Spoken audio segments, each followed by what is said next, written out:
I've been hearing stories about people applying to hundreds and hundreds of job openings and not landing a single job, and in some cases not even having a single interview. It was hard to believe at first, but now I'm a believer. Starting around mid-April, I started to apply to jobs in the area of about 2 to 3 a day, almost every single day, and that's been going on for about 6 weeks now.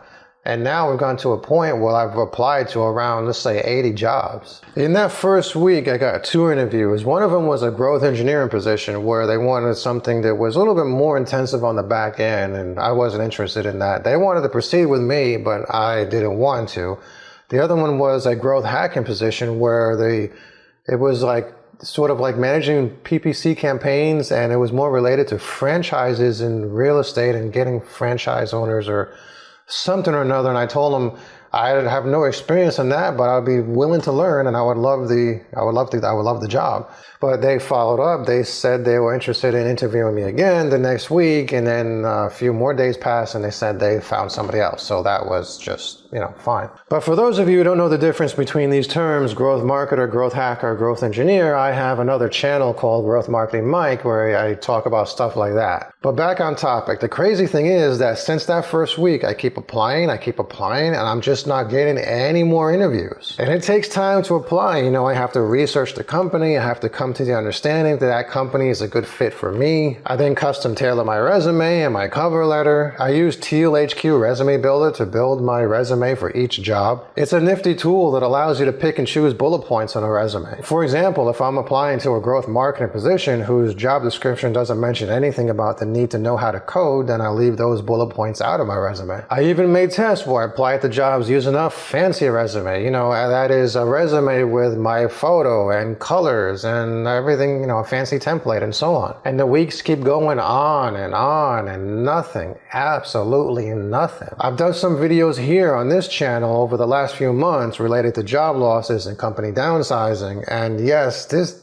job search is more difficult than what I experienced in 2008. I mean, look here. Cloudflare says that they had 1,300 job openings in 2022 and say that 400,000 applications came in. And now it's 2022. Today's job market is far worse than now in mid-2023. I've since created this meme about myself, which is something I wanted to talk about. You can see here, but I was questioning whether or not that the applicant tracking systems are somehow taking preference to resumes that have been generated by ChatGPT, for example. I mean, I don't know. It's just that I think that maybe that could be a problem.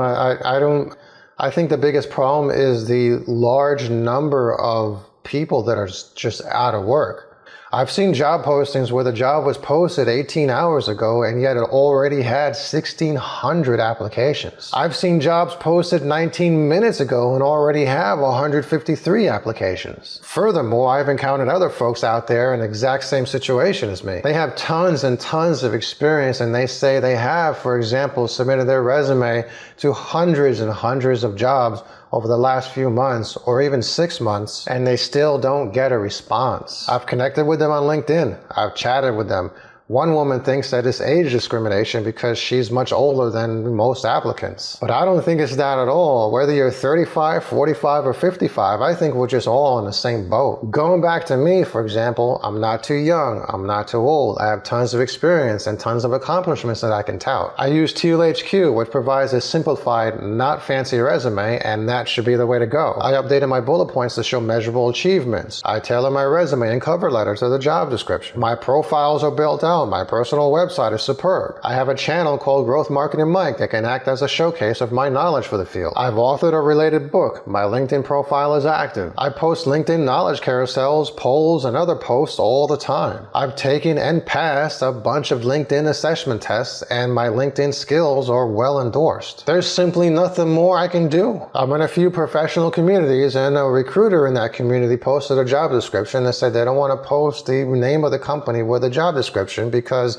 the CEO of that company will just get inundated with people. And they said that they'll give us a name individually if we're serious. So is that it? That there's so many people out of work that they're trying for dear life to land a position? By the way, let me know in the comments about your experience if you're in the job search this year. Personally, I've been saying that I'm glad I have something to fall back on because this search has got me at my wit's end. With all the time that I've spent applying, geez, I could have either created more videos here on this channel or my other channel, or created a course on Udemy or anything else for that matter. It gets really disheartening to seek out a job opening, investigate the company, go through the process of saying, okay, this is a company that I would like to work for, then go through the process of applying, and then you just don't hear anything. And then to do this multiple times a day, day after day, week after week, and apparently month after month, it's enough to drive you bonkers. And the craziest part about this, with all these job losses that we've been seeing,